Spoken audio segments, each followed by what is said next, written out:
today I'm going to talk about how to troubleshoot and test a starter. So today I've got dirty, greasy hands, and I wanted to talk about why I'm here, why my hands are dirty. Well, ultimately I found out that I had to replace a starter on my car. Now, how did I come to that conclusion? Well, the thing is when I was turning the key, nothing was happening.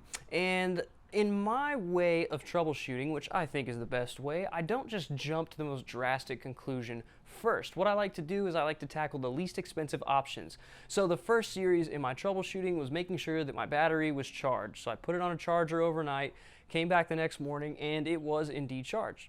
Then after that, it still wasn't working, so I started to look at the starter relay and some of the fuses in the fuse block, because those things are pretty inexpensive, you know, $10 a piece or something like that. So I checked that. I started checking, you know, whether or not the fuses were good and the relays were good, and all of those things rang out. However, I still went ahead and purchased 4 new fuses for the fuse block because they did have some corrosion on them, so I wanted to make sure that that wasn't an issue in my power suck and why my car was not starting. So after replacing all of those, it still was not starting, and I thought, all right, now we're at the most expensive option, which is replacing the starter. So today I'm going to show you how I've gotten these starters out. One is new, one is the old one, and I'm going to test them and show you how to do a bench test so that you can confirm before you go back in to verify if the starter is indeed your problem. So let's move over to the floor and I'll show you guys how I bench test starters. So here is my bad starter, right?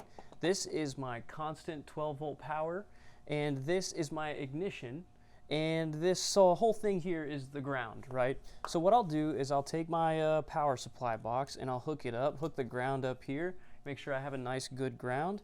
Then I'll take my 12-volt constant and hook it up, and now I'll just take like a little jumper lead and jump it off the 12-volt, and I can go ahead now and tap the ignition. So you hear that?